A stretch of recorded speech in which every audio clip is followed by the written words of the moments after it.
कवि सम्मेलन देख देख के घर की शीला देवी को शेर और शायरी का बुखार चढ़ गया था।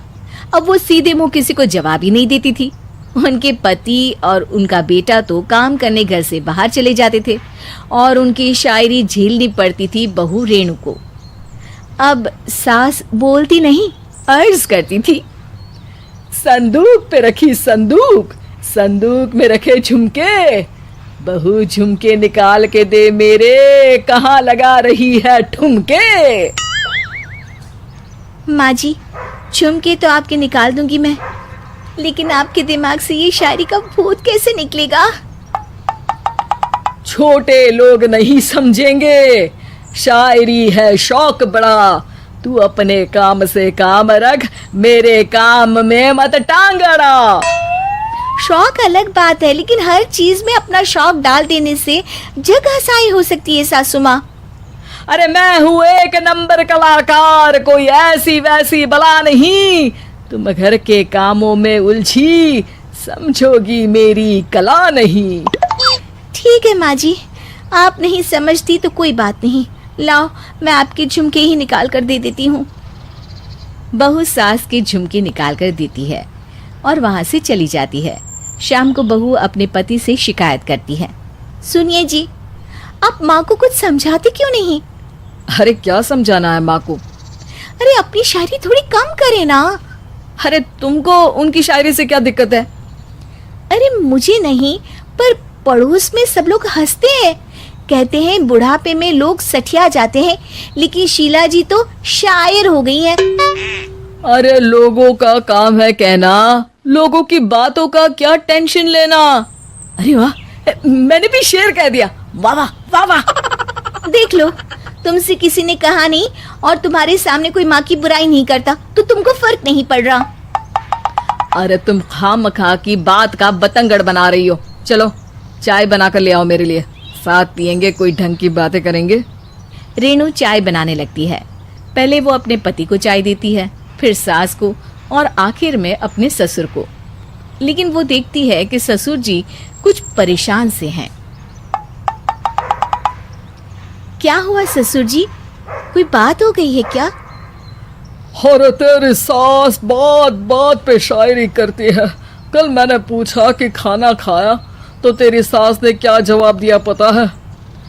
अरे गलती की और आरोपी ने कोड़े खा लिए फटाफट, खाना तो नहीं पर पकोड़े खा लिए झटाझट। अब बता क्या जवाब दूं इस बात का? वो तो सभी से शायरी में ही बात कर रही हैं, मुझे भी समझ में नहीं आता कि क्या करूं मैं। बेटा उसको उसी की भाषा में जवाब देना पड़ेगा। मैं तो आम बातचीत में भी उसके सामने कुछ नहीं बोल पाता, शायरी में क्या बोलूंगा भला। ससुर ने जैसे ही कहा कि उसको उसी की भाषा में जवाब देना पड़ेगा, बहू को ये बात जच गई। अगले ही दिन वो शायरी की कुछ किताबें लेकर आई और शायरी की प्रैक्टिस करने लगी ताकि सास को उन्हीं की भाषा में जवाब दे सके। उसने दिन रात एक कर दिए। एक दिन सब साथ में बैठकर टीवी देख रहे थे, तभी रेणु सबके लिए बिरयानी बनाकर लाती है, लेकिन सास को बिरयानी भाती नहीं। कौवा करता काऊ काऊ, चिड़िया बोलती ची ची, इतना खराब बिरयानी बनाई है कि मुंह से निकले छी छी। बस इसी मौके का तो बहू को इंतजार था, क्योंकि अब बहू सास को उसी की भाषा में जवाब देने के लिए तैयार थी।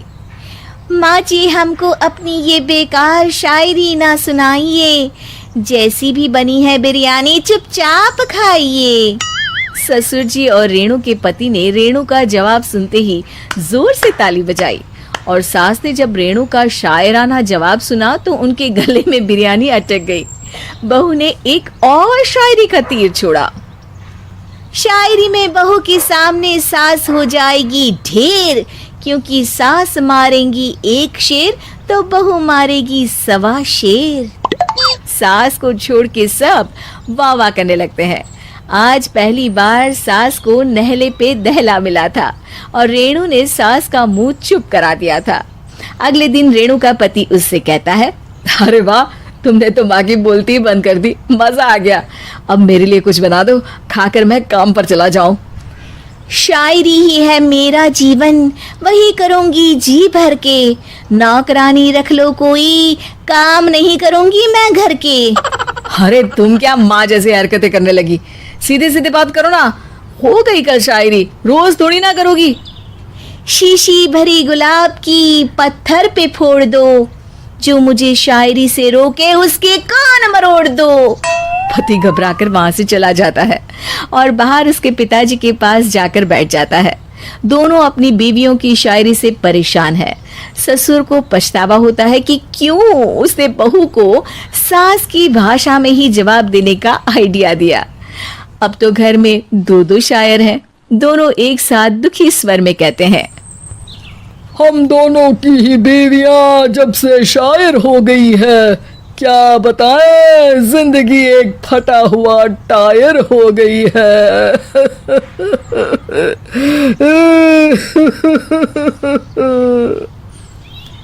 हम दोनों की ही बीवियां जब से शायर हो गई है, क्या बताएं, जिंदगी एक फटा हुआ टायर हो गई है।